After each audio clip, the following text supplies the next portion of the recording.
ယူရိုတန်120ကျော်နဲ့မက်ထရစ်ကိုရောက်ဖို့သတင်းတွေထွက်နေတဲ့ရန်ဒီယာမန်ဒီဘလို့ကစားသမားမျိုးလဲအာဖရိကတားရဲတကောင်ဖြစ်ပြီးတော့ညံတယ်မာတယ်တူးချင်းကြော်ဖြတ်မှုကောင်းတယ်ဘဲညာနှစ်ဖက်စလုံးနဲ့အဝေးကန်ချက်တွေပြုတ်လုံနိုင်တယ်ဒီပလေယာကလက်ရှိအခုနောက်ပိုင်းအာဖရိ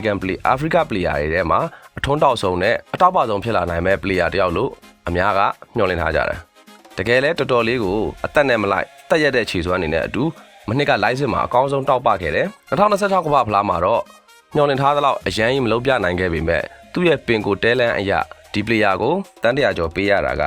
အရန်များတယ်လို့ပြောလို့မရဘူးအထူးသဖြင့်အခုလိုမျိုးငွေကြေးဖောင်းပွားမှုတွေနဲ့ပလေယာတယောက်ကိုတုံခြေစွမ်းပြတာနဲ့တန်းတရာနီးပါးတောင်းနေတဲ့ခစ်ကြီးထဲမှာရန်ဒီယာမန်ဒီလိုလုံးဝ pure talent တယောက်ဖြစ်ပြီးတော့မှ explosive ဖြစ်နေတဲ့သူ့ရဲ့ power အရာသူ့ကိုပေးလိုက်ရတဲ့ခြေကနည်းနည်းတော့များတယ်လို့ခံစားရပေမဲ့တကယ်တမ်းသူ့စီကပြန်ရလာနိုင်တဲ့ခြေစွမ်းနဲ့အထောက်အကူကဒီပြောင်းရွှေ့ကြီးမများနိုင်ဘူးဆိုတာကိုတက်တည်ပြသွားမယ်လို့ညွှန်လင်းရတယ်။လိုက်စစ်တင်မှာပြသခဲ့တဲ့ခြေစွမ်းအရာတော့သူကဘယ်ညာနှစ်ဖက်စလုံးမှာအကောင်းဆုံးကစားနိုင်ပြီးတော့စမင်ညိုးနဲ့မာနေပေါင်းထားတဲ့ပုံစံမျိုးတိုက်ဖြစ်နေတယ်။လက်ရှိ Real Madrid မှာ Vinicius Junior သာဆက်ပြီးတော့စာချုပ်သက်တမ်းတိုးခဲ့မယ်ဆိုလို့ရှိရင်ဘယ်ညာတောင်မှနှစ်ဖက်မှာ Vinicius ကပဲရန်ဒီယာမန်ဒီကိုညာဘက်ထားမယ်ဆိုလို့ကတော့ဒါကတော်တော်ကြီးကိုကြောက်ဖို့ကောင်းတဲ့မျက်နှာမြင့်တိုက်စစ်အတွက်တွေဖြစ်လာနိုင်တယ်ဗျ။စနာ forward မှာကစားမဲ့ခီလီယန်အဘပေကလည်းလက်ရှိအမြန်ဆုံးကမ္ဘာအမြန်ဆုံးကစားသမားတယောက်လို့ပြောလို့ရတယ်။ဒီတော့ရန်ဒီယာမန်ဒီခီလီယန်အဘပေ Vinicius Junior ဆိုတဲ့တိုက်စစ်အတွဲကြီးကတကယ်ကို super sonic ဖြစ်နေမှာဗျ။ဒါမှမဟုတ် Vinicius Junior ကလက်ရှိစာချုပ်သက်တမ်းကိစ္စအဆင်မပြေလို့ပေါင်တန်း160လောက်နဲ့ထွက်သွားမယ်ဆိုရင်လည်းရန်ဒီယာမန်ဒ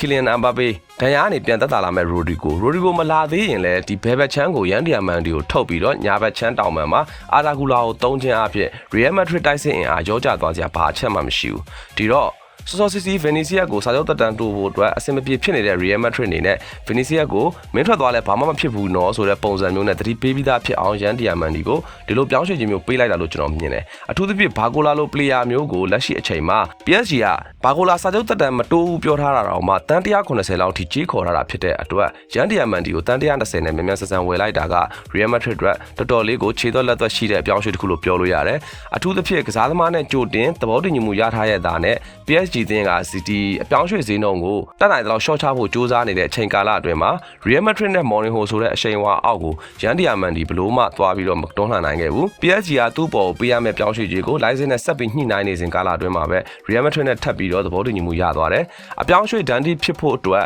ဆက်ပြီးတော့စကားပြောရအောင်မယ်ဆိုပေမဲ့ Real Madrid နဲ့ Mourinho ဆိုတဲ့အရှိန်အဝါကြီးကဘလို့မှသွားပြီးတော့ရန်ဒီယာမန်ဒီကြော်လွန်နိုင်မှာမဟုတ်ဘူးဒီတော့ live စစ်ကလိုချင်တဲ့ပြောင်းရွှေ့ကြီးကိုသာ Pires တို့က AACC ပေးလိုက်ပြီဆိုတာနဲ့ဒီပြောင်းရွှေ့ရတေချာပေါက်ဖြစ်ပြီးတေချာတာက Pires တို့ကဒီ player ကိုဒီလောက်ထိသူတို့ဘက်ကအားဆိုင်လိုက်ပြီဆိုတာနဲ့ပြောင်းရွှေ့ကျွေး10တန်း15တန်းကိုထပ်ပြီးတော့ဆက်ပြီးကြည့်နေမှာမဟုတ်တော့ဘူးတေချာပေါက်ပေးမယ်လို့ကျွန်တော်မျှော်လင့်မိတယ်ဒီတော့တန်120 plus bonus ဆိုတာမျိုးတွေကိုကျွန်တော်တို့မြင်လာနိုင်တယ်ကဲဒီကောင်ရဲ့ခြေစွမ်းကိုပြန်ပြီးကြည့်ရမယ်ဆိုရင်တော့ဖြစ်ရန်ဒီယာမန်ဒီကကျွန်တော်ဘဲညာတောင်းမနှစ်ဖက်လုံးကိုအကောင်းဆုံးသုံးတော်ခံနိုင်ပြီးတဲ့အပြင်ကိုမှအသင်းတို့ကောင်းတာကစားမဲ့အခြေအနေမျိုးမှာပဲဖြစ်ဖြစ်တစ်ဖက်အသင်းက low block ဆော့နေတဲ့အခြေအနေမျိုးမှာပဲဖြစ်ဖြစ်တစ်ဖက်နောက်တန်းလူတွေကိုဝယ်ုံသုံးကားဖြစ်အောင်မှွေနှောက်နိုင်တဲ့ခြေစွမ်းမျိုးတွေရှိတယ်အာဖရိကသားဖြစ်တဲ့အတွက်ကျွန်တော်လုံအားလုံးနဲ့ကြက်ခိုင်မှုပိုင်းမှာဘာမှအဖြစ်ပြောစရာမရှိဘူးသူ့ရဲ့ကန်ချက်တွေကောင်းတယ်အပိုင်ခွင့်ရေးတွေဆိုလို့ရှိရင်လည်းဂိုးဖြစ်သုံးချနိုင်စွမ်းမှာတော်တော်လေးကိုရာနှုန်းမြင့်တယ်ဖန်တီးမှုထက်လို့ကိုယ်တိုင်ဂိုးသွင်းမှုကိုပို့ပြီးဦးစားပေးလေးရှိတဲ့တိုက်ထဲမှာပါတယ်ဒါပေမဲ့လည်းသူ့ရဲ့ဖန်တီးမှုအချက်လက်အရနှိမ့်နေတဲ့ထဲမှာတော့မပါဘူးဗျမနစ်ကတရားဒီပဲစပြီးထွန်းတောက်ခဲ့တဲ့ player ဆိုပေမဲ့